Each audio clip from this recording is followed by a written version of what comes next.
Joe Satriani is an American rock guitarist. He has been very active. He has released 18 solo studio albums. I believe they're predominantly instrumental. The first of those was in 1986. He was, for a short period, the touring guitarist for Deep Purple. In 1996, he founded the G3 concert tour, which was him and other guitarists, usually two at once. Originally, that was Steve Vai, who I've heard of, and Eric Johnson, who I haven't, and has included over the years Yngwie Malmsteen, that's a bit of a mouthful, John Petrucci, Robert Fripp, Michael Schenker, and Steve Morse, who are people that I've heard of, and a load of other people, some of them I've vaguely heard of. Since 2008, he's been a member of the supergroup Chickenfoot, which also includes Sammy Hagar, and a couple of other people, and they have released two albums. And this amused me. The two albums are Chickenfoot and Chickenfoot 3. He's also known as being a guitar teacher, and he's taught several high-profile guitarists, including Steve Vai, who was mentioned earlier. Wikipedia has very little about his personal life, and I think that probably means either people weren't interested and he has a very boring personal life, or he's been very private, and good for him. Hi, my name's Dan. So this is an album of rock guitar instrumental music. So basically, backing and guitar solos. It's my first listen of this album that I know of. I'm pretty sure. But I have come across Joe Satriani. I've heard of him. Just never really kind of focused in on him to particularly pick out any of his stuff to listen to. So there's one great thing about going through this list is it is making me do this for a whole lot of people who've been in that kind of category. So this is rock in several modes. It was recorded relatively cheaply, with Joe doing a lot of the stuff on the album. So supplemented by programmed drums, usually with added live cymbals and bits of percussion. The exception to this is the track Satch Boogie, which has got I'm going to say a proper drummer, a live drummer for it. However, Joe Satriani plays pretty much everything else on this album. So that includes bass and keyboards, and he's done some of the drum programming, though most was done by somebody else, and electric sitar.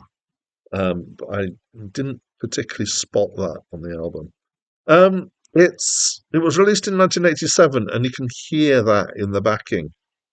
So sometimes hearing the backing, the word that came to mind was corporate, which is kind of, I think it's just a meaning that kind of means somewhat soulless. So at this point in the pop world, this kind of backing was definitely, the thing and kind of expected.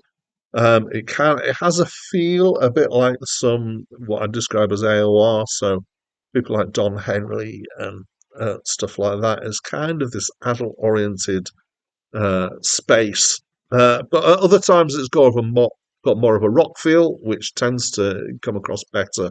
There's a couple of tracks that are a bit more unusual, or three or four, maybe two, three. Hill of the Skull has got that kind of expansive operatic feel. How it can be operatic without a voice in it, I don't know, but definitely feels like that. Midnight starts with some stuff that's much more classical guitar feel, although it isn't a classical guitar, it's a clean electric guitar sound. And sometimes it gets quite heavy. To good effect, I would say. So quite a bit of this backing is also guitars, little kind of arpeggiated bits of chords and stuff like that, which kind of fills it out. And it's fairly obvious why there's lots of guitar in here, because he's a guitarist and to do most of it himself. Again, it's kind of got a very 80s variety of sounds being used in here. It's very clean recording, very kind of crisp production to the whole thing. But we're going to need to start talking about the lead guitar because mostly I've talked about the backing, which is definitely the focus here. So I would broadly describe this kind of guitar as shredding, or it could be described as a catalogue of techniques, I think. And I want to make two comparisons here. There are obviously loads of rock guitarists out there in the world and have been. The two that this reminded me of particularly are Jeff Beck and Steve Vai. So, Jeff Beck apparently, Joe Satriani cites Jeff Beck as being one of his influences. Steve Vai was one of Joe Satriani's pupils who learnt guitar from him. And there was a kind of thing about this time, I think, because one of the Jeff Beck albums that I feel is quite similar to this in some ways is Jeff Beck's Guitar Shop, which came out in 1989. I went off and checked it up. And an album that I know really well is Steve Vai's Passion and Warfare, which came out in 1990, which is 3 years later than this album. But I kind of feel like there was this kind of window of opportunity where instrumental rock guitar was a thing.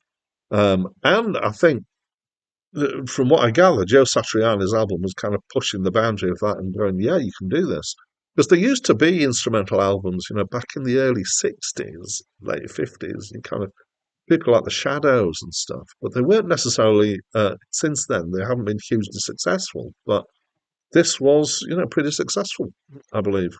Um, so I also would say that there is stuff in this album and those other two albums that I mentioned that push guitar techniques. There's a whole load of interesting and, you know, I guess in some ways weird textures that they're getting. That stuff that I noodle around occasionally on a guitar, but I'm nowhere near this kind of level of technique and sound processing that goes alongside that to give some interesting sounds. Excuse me. So sometimes it's kind of clean and quite percussive. Sometimes it's kind of overdriven, but not very. But it's also very compressed, so it kind of feels like there's no beginning to the notes. It's an almost violin feel to it because you don't have that attack in the same way.